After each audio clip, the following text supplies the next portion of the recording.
I spent 250 hours in Factorio to build a MegaBase of 5000 signs per minute, and this is my story. Hello everyone, my name is Nathan, and welcome to this series recap covering almost 70 episodes of me building a MegaBase step by step. Thank you very much for joining me on this. The full series will be linked down in the description and the pinned comment. First things first, of course, we had to get started by gathering some stone and coal from these rocks. While we were at it, I also grabbed a couple of trees to get the initial setup rolling. Naturally, I got started with a little mining and smelting setup, grabbing the first of the oh-so-desired iron plates. As soon as I could, I started expanding our setup, and I also got started with a mining setup for the initial stone. One thing led to another, and I also expanded the coal setup. More expansion, of course, and it was also time to introduce the copper ore. With the initial materials out of the way, it was time to plan our electricity setup using the steam boilers. I made some space and got started with 4 turbines. Of course, now bringing the power all the way back to my base and already getting started with a belt setup in order to feed the boilers. At this point, I now needed to introduce our first electrical miners, which I dedicated to mine coal, and so this was the birth of electrical power in this save game. It was now time to upgrade our initial setups by replacing them with electrical miners. This way I wouldn't have to fill up the miners with coal all the time. I also noticed the pollution was getting a little bit worse, so we had to think about maybe eliminating the closest spider nests. I also wanted to get a little bit into research, so it was time to set up our first lab, feeding it with science packs manually for now. I then went ahead and made a little setup in order to be able to create the most common items that I'm going to be using for building, so I didn't have to craft everything in my inventory. I soon decided to expand the crafting hub a little bit. This way I would only have to feed the raw materials into the chests and everything would be crafted for me. This here also allowed me to make a little setup to craft the first science packs automatically, and so I didn't have to take care of that either. I then decided to start building my first serious smelting setups for both the iron and the copper, which should then introduce the materials to our starter base. I also managed to get a little bit of coal together, and now it was time to get a setup going for these materials to be smelted into plates. I started setting up a small smelting array on the left side of the base to get things rolling. Now at this point I could copy over the setup for the copper as well and just go ahead and build it. And just like that, we now had access to both copper and iron to craft away happily. And it was also easy to just go ahead and tile this setup so that we could potentially smelt even quicker. With our 2 smelting arrays in place, we were polluting even more, so I decided it's time to go for the critters. During the night, I started attacking them and realized I totally forgot to craft myself some armor. So I came back with armor and a whole bunch of gun turrets in order to take care of the situation. And just like that, it was more or less a piece of cake to get rid of these first nests. I now needed to introduce more materials. The goal was basically to build a starter base capable of potentially crafting 1 science pack per second of all types. So I got started with the only one that I could currently craft, which was the red one. So I calculated just how many machines we're gonna require, set up the machines, inserters and belts, and we were ready to rumble.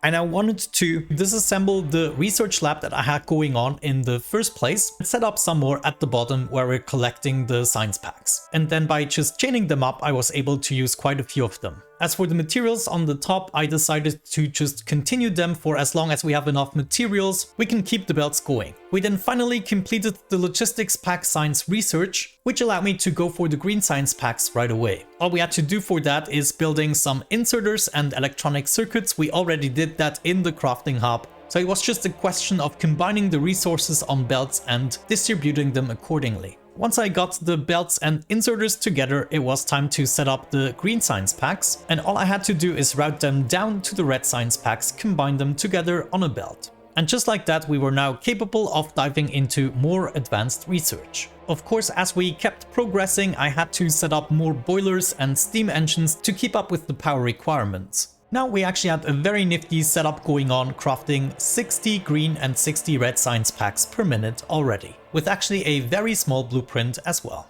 At this point, of course, we were going nuts with all the researches we could already do, just using these 2 science packs, but still, in the meantime, I wanted to go for the next one, the military one. In order to do so, I had to gain proper access to stone, and I led it all the way up to the system where we already had access to iron plates, copper plates, and coal. I combined some stone and iron in order to smelt up stone bricks, and I also established a smelting array for the steel. It was now time to craft some of the materials needed for the military science pack, upgrade the materials where necessary, added a whole bunch of grenades here, and in the end we combined the materials in order to craft the science packs themselves. And that was already the third science pack out of the way, ready to be processed for research. We ended up with a blueprint not much bigger than the previous one, however with access to an additional science pack.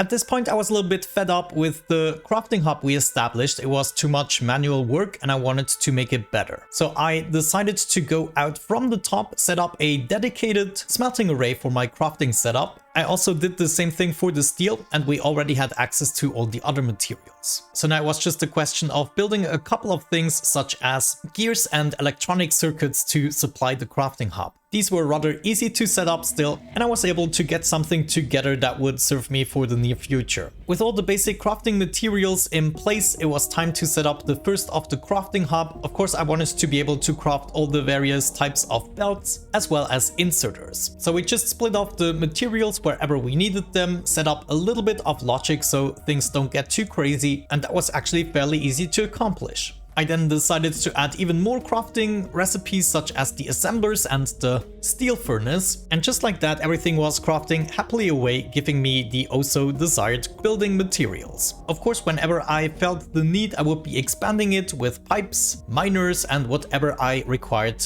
in terms of building materials.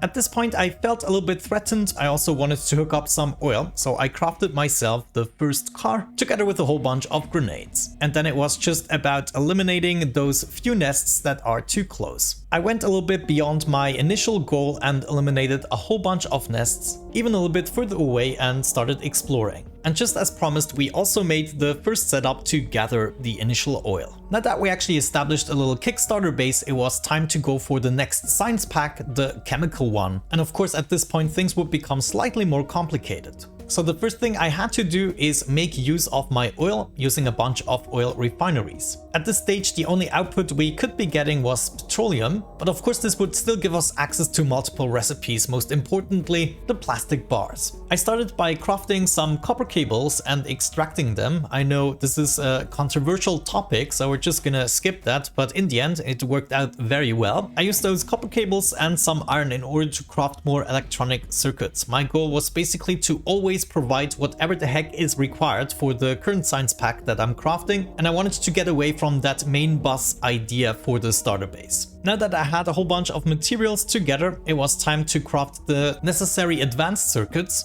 Of course, we also had to smelt up a whole bunch of steel for this one. Some gears and pipes were necessary, and finally I needed to craft many engine units to get the proper output. I then used the rest of the space to set up the blue science packs, and all we had to do at this point was to combine them together with the rest of the science packs so we could use them for research. At this point I decided to do a little bit of a balancing, just using the first tier of speed modules, which would allow me to get more plastic in the joint. Now that we were actually using way more resources, it was time to upgrade my setup, so I decided to go for the Outpost Planner mod. This would allow me to build a perfect mining site in just one go. Of course, this would become way easier once we reach the robot stage, but at this point I just build it by hand. But in the end, the additional output was definitely worth it. Now I could actually ensure to get a full red belt worth of iron plates, and I tried to take advantage of that ASAP by upgrading all my yellow belts for that line.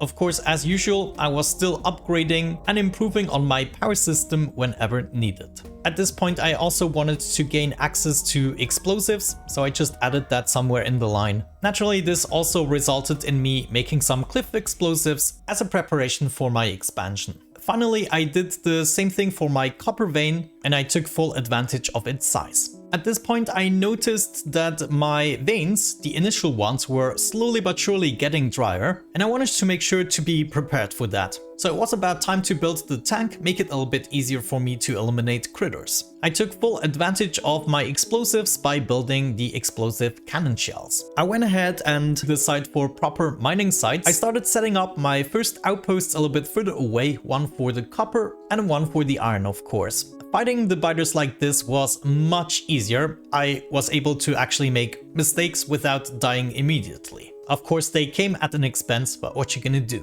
Because the resources were now further away, it was time to build rails. The introduction of trains was upon us. I decided to split my starter base in two with a rail in the center and just lead it to wherever we have some resources. I then went ahead and finished the iron ore outpost in order to hook it up first. Of course, all we had to do then was loop the track all the way back, making sure that down here at some point we do get a station going on, unloading the various ore types. We then had to come up with a little design in order to unload the incoming ore and balance them together. I wanted to make sure that I have an unloading station for the copper and the iron at the very least, but we also needed some other materials in the future. And just like that, I went ahead and made my first train ride in order to hook up the iron ore station. I made a little balancer setup and just made sure each line is going to one of the train wagons. And at this point I was able to just copy this over for the copper station here. And with that out of the way, we were ready to load our first wagons, finally having a good source of ores going on. Lastly, at the station, it was about the unloading process and where to lead these ores to be smelted for the next setup. Of course, before everything would work, we had to set up a whole bunch of lights as well. Signaling, very important, but honestly, you can make a lot of mistakes and still have an incredibly functional train network. With the copper train also incoming, I believed we were ready for the next step. I actually ended up building another outpost for the coal, even though it was not quite necessary, but done is done. And I ended up just copying over another station to deposit the coal at the starter base. Finally, I did the same thing for the stone. This way we had all the basic ingredients together. Just to be sure, I also got an oil station prepared, which would allow us to process way more in the future. With more access to oil, I was ready to set up the first advanced oil processing recipe, acquiring additional liquids to process and make everything more efficient. I was then finally able to start building batteries for more complex crafting recipes. With the heavy oil, I was able to introduce lubricant, which was required to gain access to the advanced engine units and the flying robot frames. The end goal of this little setup was to be able to craft robots for myself to build the blueprints for me that I placed down. All that was missing at this point were the blue circuits and the low density structures, which I gave myself access to tapping into the chemical science resources. As usual, my pollution was spreading, so I had to make sure to take care of the spider nests that were getting too close. With access to these new materials, I was able to craft myself power armor and also equip it with upgrades such as the exoskeleton and personal roboports. I ended up filling the entire grid, getting a much more comfortable life as a result. I now wanted to go for the next science pack, so I had to clear a little bit of the forest, and I immediately got started with the oil processing dedicated to the productivity science pack. I started setting up chemical plants as necessary according to the ratios I needed to craft one science pack per second. All of this was necessary just to get enough materials to build plastic. I then copied over my smelter designs and pasted them in, allowing my robots to take over for the building process. As mentioned, I wanted dedicated smelting setups for all my science packs, so I would never run into an issue of not having enough space to add more. All I had to do was lead the exact amount of ores that I'm gonna require for this science pack and a little bit of coal over to the smelting arrays. Including the steel and stone, I ended up with a smelting array just dedicated for the productivity science pack that was as large as the previous area, crafting all the earlier tier science packs.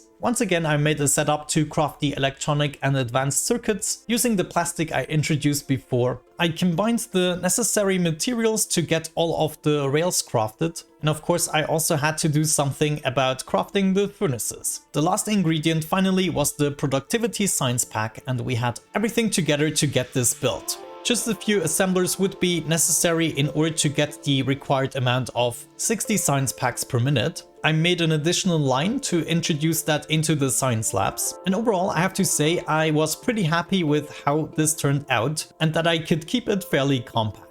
The stack inserter just got added to the crafting hub. Basically, a completely new era was about to begin. I soon realized that we were not really capable of keeping up completely without actually upgrading all the unloading stations to stack inserters. At this point, we were also almost done with our initial veins, which basically meant I had to hook up even more resources further away. Said and done, I just went ahead and built more outposts wherever I could. I also added more stations and rails wherever necessary. And of course, at this point, we were also interested in hooking up the closest oil deposits that we could find. Thankfully, building all of this with the robots wasn't that much of a pain, and so I ended up hooking up even more resources. This would at the very least allow me to build the next science pack. And you guessed it, I hooked up even more resources. Now we were going for the actual big ones, which would last us probably until the first rocket launch. I decided to introduce 2 more stations in order to unload copper and iron, and I would be feeding that into the next smelting array.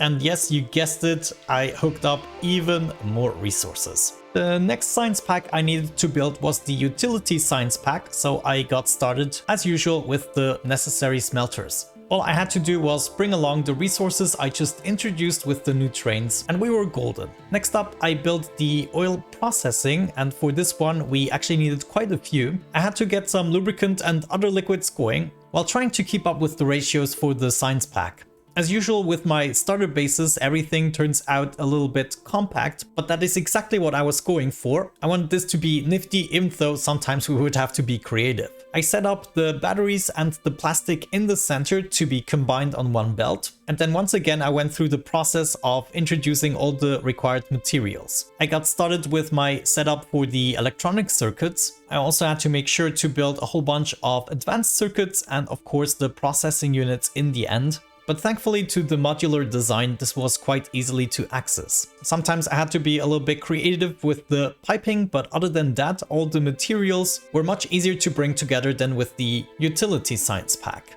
I also needed a small smelting array in order to get the steel going. Then of course I needed a setup to build the engine units and the advanced engine units. All of this would end up in an array of flying robot frame assembling machines, which of course would then be utilized to build those science packs. At this point we were just missing the low density structures. This would eat a lot into the amount of copper plates we require. But of course, in the end, it was worth it. We were getting all the necessary ingredients to build utility science packs, and we were ready to ship them over to our science labs, combine them together with the purple science packs. The entire thing ended up not being that big, so I could have built it even more compact, but considering all of this is going to be destroyed once we built the MegaBase, it didn't really matter. I wanted to upgrade my personal crafting hub with logistics robots. It would just make everything a lot easier and I could have everything together without having to route the materials. So I just ended up introducing all the various materials into the logistics network, and I started to replace all the ingredients that I had already crafted in the first crafting hub. Of course, I would go above and beyond this, adding more and more materials to the hub whenever I felt like adding more. I kept on expanding as much as I could, trying not to strain the system that is crafting the science pack too much. I was going for another exploration spree while researching the Spidertron. My ultimate goal was to replace this stupid tank, but of course researching the Spidertron does take a while, so I went for one last glorious battle after another. I also finally got access to the Power Armor Mark II, which was perfect in combination with the Spidertron, and I gotta say we were doing fairly well. And finally, after acquiring a whole bunch of materials by hand, I was able to place my first Spidertron. I ended up filling the Spidertron's power grid as such, but in the end I would replace the 2 personal lasers with more shields. Of course, also with the Power Armor Mark II, I was now able to fill the grid with a whole bunch more functionality, and I also upgraded to the Personal Roboport Mark II and portable fusion reactors.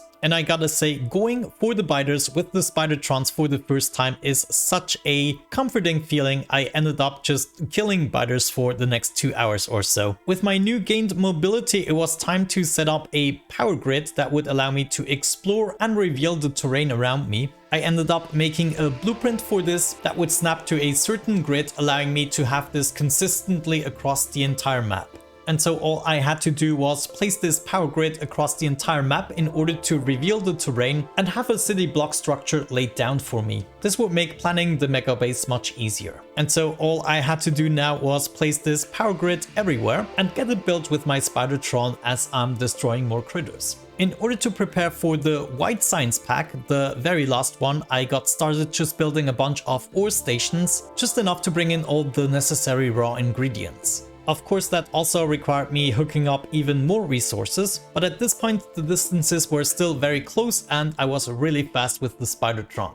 With all this out of the way, I was finally ready to tackle the white science pack. As usual, I started by copying over a whole bunch of smelter designs for 3 copper and 3 iron lines. My goal was to somehow fit everything in this little part, so I had to come up with a working design for this. Once again, of course, we needed access to a whole bunch of oil refineries, quite a few at that, and I started setting up the usual spiel, converting all the liquids to whatever the heck we're gonna require for the recipes. I added the batteries and the plastic production and expanded as needed. We also needed access to accumulators, and then I went through the process of crafting all the individual circuits once again. This time around I needed quite a few of them, admittedly. However, hooking up all of the resources wasn't that much of an issue, and I was able to get things rolling at a decent pace. I then had to build a huge array to build all of the advanced circuits needed for this contraption. Luckily enough, we just had enough space to actually accomplish this. And then of course, with both of these circuits, I was able to build the necessary speed modules. But look at this huge crafting chain, it was just enormous. At the very end here, I was able to set up the processing units, and with that out of the way, we already had a good portion done for the science pack.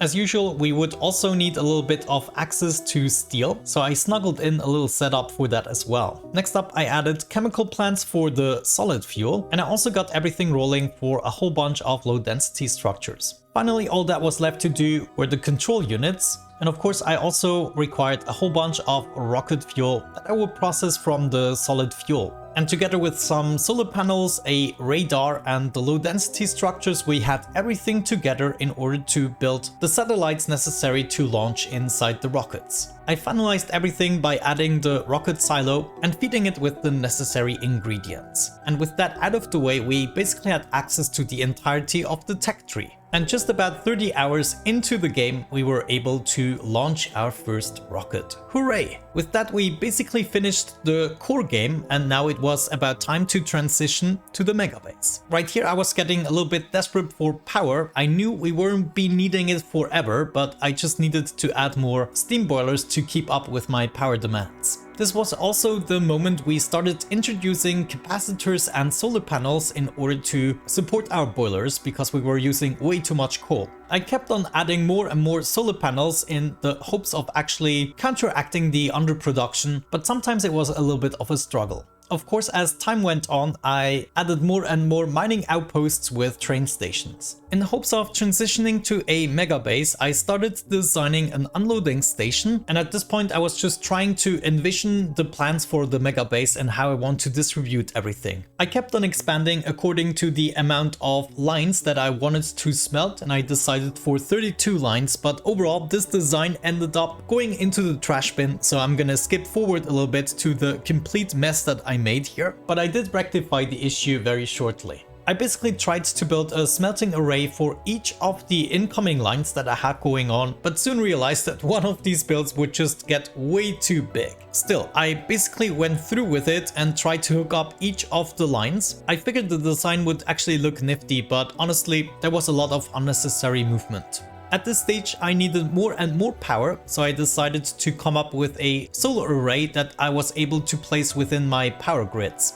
I ended up building unload stations as well and almost completed this crazy smelter build. I thought it looked nifty, but then I saw it required like 15,000 blue belts, and this is when I decided against it. Unfortunately, I realized it a little bit late, ended up building everything and then also introducing the resources just to make it a little bit more agonizing for me to take it apart again. But that's how I roll. I fail and learn from it.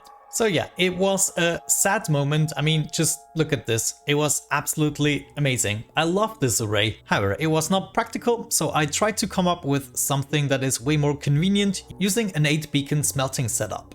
I also used weaving belt patterns in order to be able to make this fairly compact. And of course, I also set up a loading station that would allow me to get 2 wagons in the joint to be able to grab the smelted materials. Once I completed the design for one type of ore, I decided to just copy it over for the next type of ore, which in this case would be steel. I just slightly had to modify the designs. We then had our first iron trains shipping into the steel smelter setup, and therefore we already had access to 2 materials for the MegaBase. I then kept on expanding. I wanted to have the same thing for the copper right next to it, and therefore we had the basics already smelted up. My next goal was to come up with an automatic oil processing design that would be taking care of all the various liquid levels and automatically engage the chemical plants required to get all those levels to where I want them. Of course, everything beaconed up, and we also added some logic to it. Once I got the initial design all sorted out, I pasted it in where I actually wanted it, nearby some oil and water delivery stations.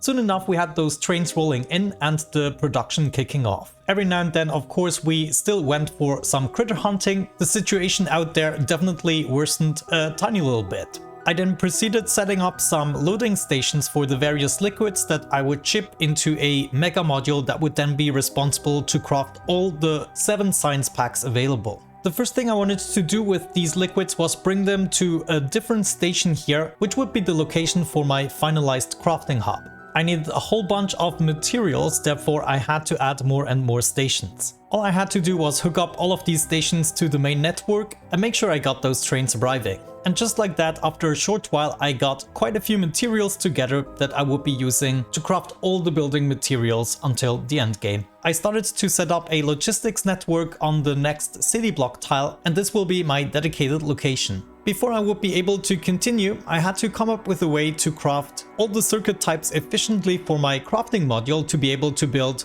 the speed and productivity modules, but also providing these circuits to the actual crafting hub. I also used this opportunity to introduce the plastic into the system. I also added a little circular design for the red circuits, and of course all of that would be joining the top leading to the crafting hub. The only thing that was left to do is add a bunch of processing units, which wasn't too hard to accomplish. With access to all of the circuits, I was now able to build an array of assemblers in order to craft the productivity modules tier 3. I decided to do all of that using robots instead of the belts. And just like that, I tried to introduce more logistics robots and the crafting got started. This wouldn't be the finalized module production build for this world, but it was definitely a good start to build the first few smelting and crafting areas for the MegaBase. In anticipation of actually having to build a lot, I decided to add a few Spidertrons to my building army, and I would be giving them personal roboports and a bunch of construction robots, including the building materials required to do all the stuff that I needed to do. I added a few different types of Spidertrons in order to, for instance, build the solar panels, and other Spidertrons to build the flooring, etc. For shits and giggles, I decided to redesign the entirety of what we just did in order to attempt something that I haven't done before, and that is cargo train crafting. Basically, I will be shipping materials from one cargo train to the next in order to build all of these circuits and be able to build more of them. I really liked this new system, but people for some reason absolutely hated it, probably because of the spaghetti, but what can I say, I like to experiment around. Once everything was done, I was getting the output that I actually wanted. I thought it looked nifty, and so it ended up staying for the rest of the gameplay. With all these materials now available to me and the crafting hub, I decided to completely go over everything that we can actually build in the game and set that up in an assembling machine in this finalized location. I kept on expanding and trying to make some categories so everything would have its reasonable place, and I also ended up recruiting a bunch of Spidertrons in order to help me defend against the locals. The crafting hub was growing and growing, as you can see here, still looking really nifty at this point, and I was happy. Good, this was actually the point where we were starting to get ready to build the Mega Module. A module capable of building 450 science packs per minute at its peak, but it's more likely to produce 400 science packs per minute overall. The first thing I needed to do was to get a proper setup for my trains to add all the base ingredients to the Mega Module. And just look at the result. With all of these ingredients, I would be able to build 400 science packs per minute. I definitely love this idea. With this new station setup, I did realize we just didn't have enough power. I needed to prepare for the nuclear stage. So I decided to go for a small little uranium patch, and believe it or not, this would suffice for almost the rest of the game. I added the necessary mining site, including the station, in order to ship sulfuric acid. And of course, I also set up an on-site processing unit in order to only get the processed uranium shipped to wherever I need it. Now, next came the big moment. I prepared the entirety of the structure of the Mega Module inside my test world and blueprinted the floor plan. And of course, together with my Spidertron army, I started building it. I also had to come up with a plan to distribute the materials accordingly, which is also something I ended up blueprinting and pasting into the world. And it actually turned out really well. At this point, I was ready to distribute all the materials and let them just flow inside. It was a glorious moment, the birth of our first Mega Module, many of which are gonna follow, but it was definitely a rememberable moment for me. Now I could actually get started placing all of the chemical plants and the assembling units that I needed. I decided to do everything without the beacons for now, but thanks to the floor plan, I didn't really have to think about where to place which machines. Everything and their ratios was already planned out by me in the test world. So if you want to know more details about this, definitely check out the Let's Play series where I go over everything and why I'm doing stuff in great detail. Right here at the bottom, I think I started with my electronic circuit setup. I had a little station for solar panels and accumulators, radars and other stuff necessary for the satellite. And I just kept on planting down all these assembling machines. Of course, we still had to beacon and module everything up, but it was more important for me to get things rolling. I started setting up the assembling machines for all the various science packs, and I tried to do them in order. We would be chaining up all the various materials that are actually necessary. In the top right corner, I had my laboratory set up, just enough to actually consume all the 450 science packs per minute. Then more assembling machines here and there. This is basically everything we did in the starting base, but way more compact, more efficient and crazy. After some time, I think I was almost done with everything, just the rocket silo in the center was missing, and of course all the beacons and the flooring. So I decided to get a few things rolling just to see whether or not stuff is being routed the way it is intended. And then of course we had to build all of the belts and the weaving patterns in order to route the resources accordingly. I did this for almost all the resources, added the belts, the inserters and everything necessary, and I got things rolling more or less as intended. It was now just a matter of distributing the materials to where they needed to go. I calculated everything, so I didn't worry too much. And by actually rebuilding it in this save game, I made some substantial improvements in terms of belt routing. I was now done routing all the raw resources. Everything that was left to do were the science packs themselves. Of course, I went right to work, continuing the stream of materials to their dedicated destination. Sometimes we had to come up with very nifty designs, especially in terms of belt balancing, but I'm absolutely proud of this module and I might actually improve on that in the future. There were actually a lot of challenges when it comes to routing, especially because I wanted everything to be as compact as possible, but for me this is half the fun of Factorio. I just love the idea of making things very compact. But yeah, after a couple of hours, I managed to route everything to where it needs to go. And the only thing that was missing was a little nuclear plant there in the bottom right corner. And just like that, we were able to actually launch our first rocket inside of the Mega Module. How awesome is that? With access to all of the various science packs, it was time to actually start consuming them here. So I wanted to get this done. I just made sure to route all of the various science packs as symmetrically as possible through all the science labs. And of course, at this point, I wanted to make sure everything is properly powered. And here we had all our labs consuming the science packs, but of course without all of the beacons we weren't even close to full capacity. Before actually placing the beacons, I needed to make sure to have access to nuclear fuel, so it was about time to go for that setup. As you would do, I first started processing the uranium in order to attempt to get the good stuff.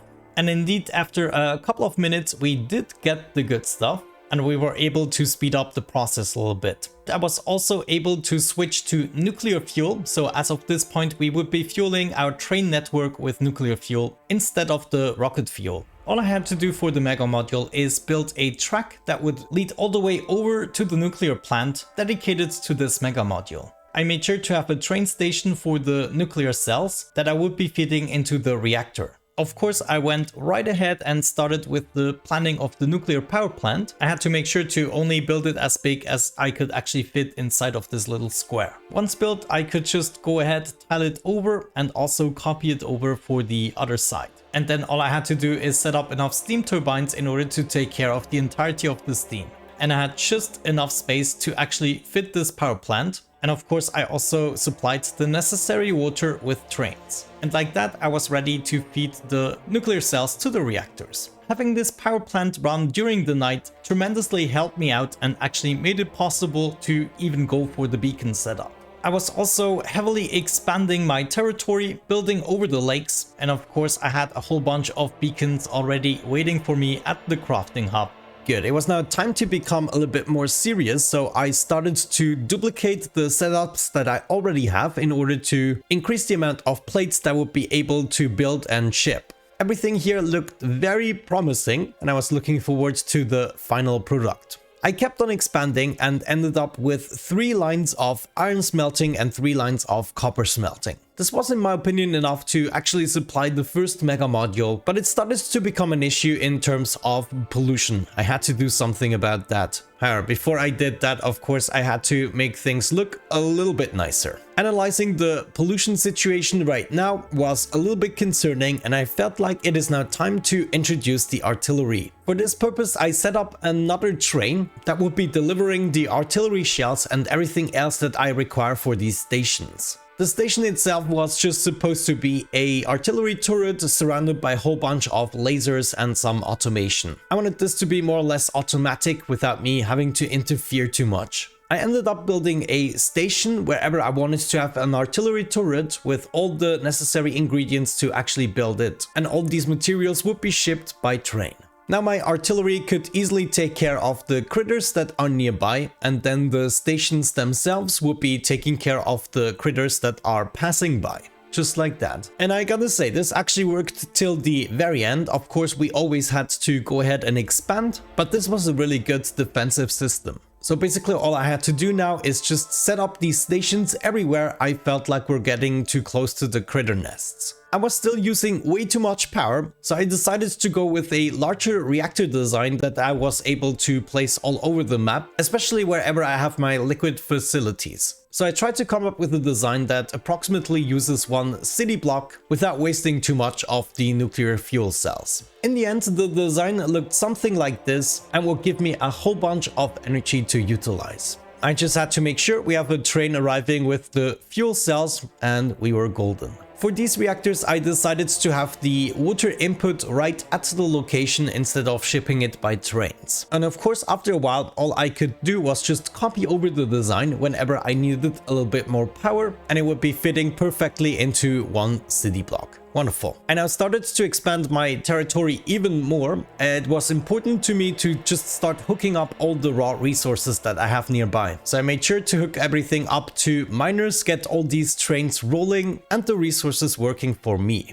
That of course also meant we wanted to keep on expanding here with our smelting arrays. And luckily enough, the design was absolutely tileable. I kept adding more and more smelters, even for the steel production as well, and I just wanted to make sure to have about 5 or 6 lines at least. At this point I was totally into logic, so I decided to rebuild the artillery station so that I could specify an exact amount of materials that I wanted to be shipped to these stations. And so we were getting slightly more complicated when it comes to logic, but it was definitely worth it. This allowed me to only have 1 artillery train for the entirety of the map.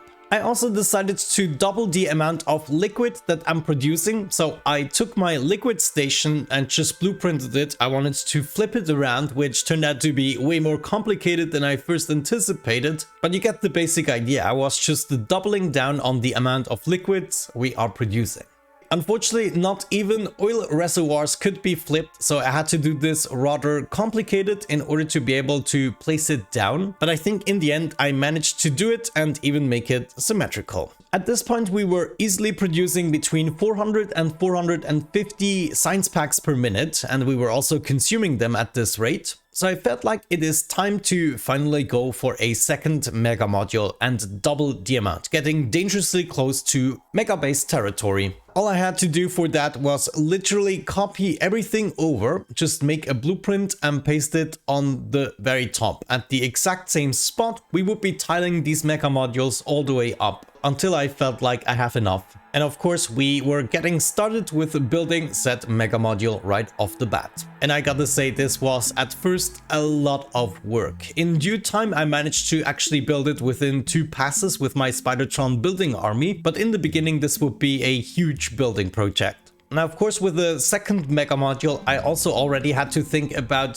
building more smelters, because every time I built a mega module, I required like 12 lines of copper, 8 lines of iron, etc, etc. It was just absolutely insane, the demand, so I had to build and keep going. However, I was prepared to build these areas, no problemo. We had more than enough materials, more than enough landfill. I just had to fill up this lake in order to fit another copper smelter. At this stage, the train network became a little bit more complicated, and I had to think about decent signaling and leaving enough space for the trains. And yeah, what can I say? It was all about expansion, expansion, expansion. I just kept on going as good as I could, getting as much done and built as possible. I also introduced a train launcher that would allow me to add more trains to the network quite easily within my building station. Also from the map, wherever I was able to introduce those trains. Of course, every now and then I also had to take apart a mining site or whatever in order to make things cleaner and make space for the actual MegaBase.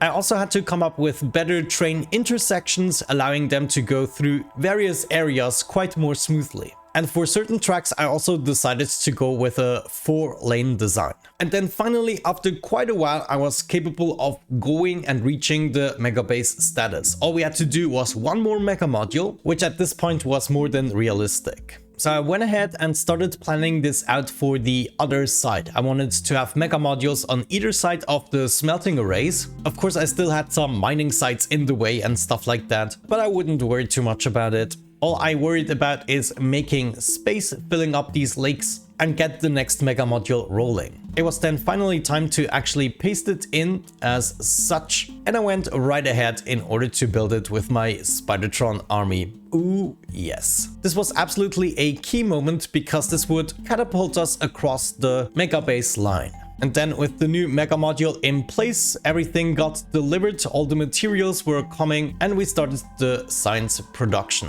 I then basically kept on expanding wherever I could. Whenever I needed more smelting arrays, I placed them, and I made sure to keep everything arranged and symmetrical. But yeah, we were basically building thousands and thousands of beacons and machines. It was an absolutely insane time here. But looking at the map, this started to turn out really well, I gotta say. In terms of building, the biggest bottleneck that was actually holding me back were the speed modules, or the modules in general. I just wasn't able to keep up properly with that demand when building one facility after another. So I had to come up with a plan. The plan was basically to make a little bit of space nearby my crafting area, deliver more materials, all the materials necessary to actually build all the modules. I started setting up everything necessary in order to build the various circuits that would be required to get access to all the modules. I kept on doing that for all 3 types of modules, even though we didn't technically need to do this for the efficiency modules. But you know, I wanted to keep everything together well, and so I just kept going.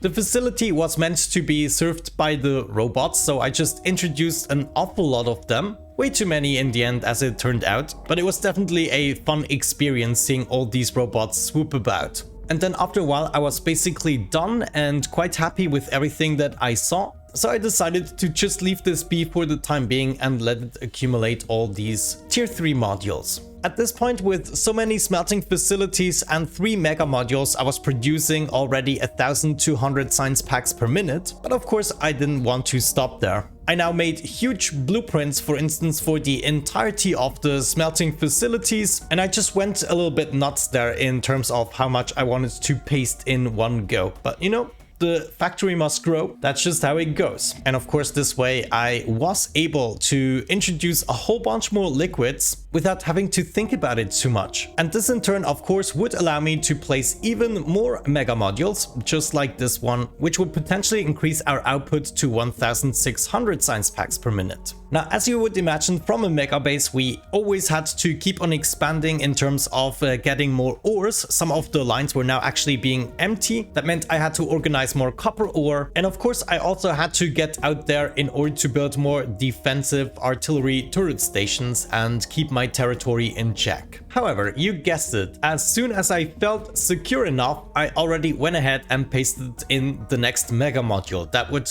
bring us all the way up to the 2,000 science per minute mark. And moments like these were just absolutely glorious. I'm enjoying this game so much. I don't know why it is so good. I kept on building more mega modules, kept on building more smelters, kept on landfilling up the lakes. I was now in a stage where things were getting slightly more repetitive. I just kept on expanding my resources. I kept on building the mega module facilities as well as more smelters, etc. I also wanted to come up with an alternative design to actually mine the ore, and I just decided to go with a setup that would directly input the ore into the train wagons from the miners. And this will be the very last design that I will be using for all the types of ores. This allowed me to sometimes introduce 16 more trains just for one ore patch, which made things substantially easier in terms of having the trains ready to go when they need to go. At this point, I already had 6 mega modules, which allowed me to approximately make 2,400 science packs.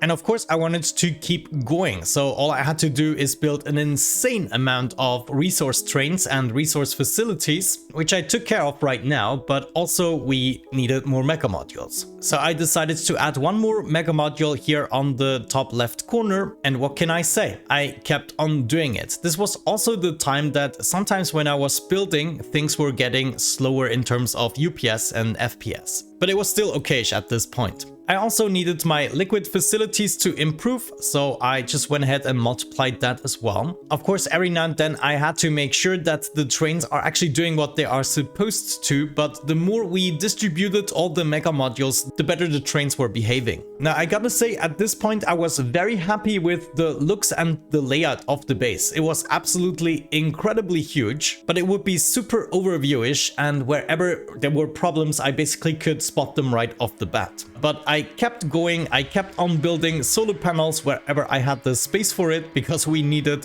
thousands and hundred thousands of them. And I just tried to make things look rather appealing with the solar arrays so that we have proper borders and not a chaos everywhere. I kept on going, filling up a lake until I had the space for yet another mega module. This would bring us over the 3,000 mark easily. And then without hesitation, I went for my biggest paste so far, and that was the complete smelting facility in one go. It was definitely a huge building project, but I managed to complete it in this episode still. I kept on building and cleaning things up. As you can see, the base tiles really well, and we still had the space for quite a few mega modules. So without any hesitation, I started to paste some of them in, of course lining them up with the other mega modules. In this stage, I was now producing nearly 4,000 science packs per minute. I wanted to get over this limitation, so I had to take a few things here in this vicinity apart in order to make the space for another mega module. Thanks to my Spidertron army, this was no issue at all, and I was just able to paste another one in.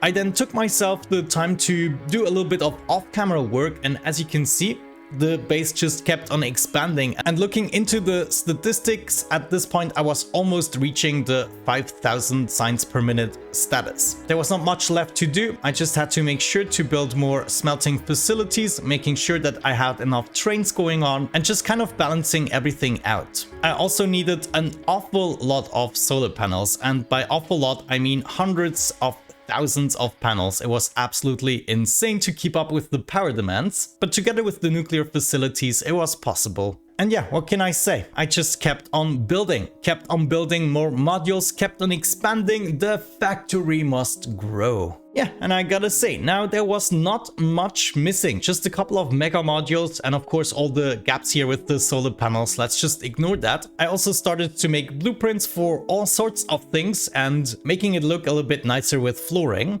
And I finalized everything by placing the mega modules, the very last ones that still were missing. And just like that, in the very last episode, I was just missing one mega module. I mean, look at this. This map is absolutely insane. Definitely the most insane map that I've ever built myself, producing 5,000 science packs per minute. Of course, in this moment, I wasn't able to look at the map with a full 60 UPS, but whenever I'm zoomed in and just looking at myself, I was still reaching that 60 UPS. So that really made me happy, but it was also aware that this would be the limitation of my computer.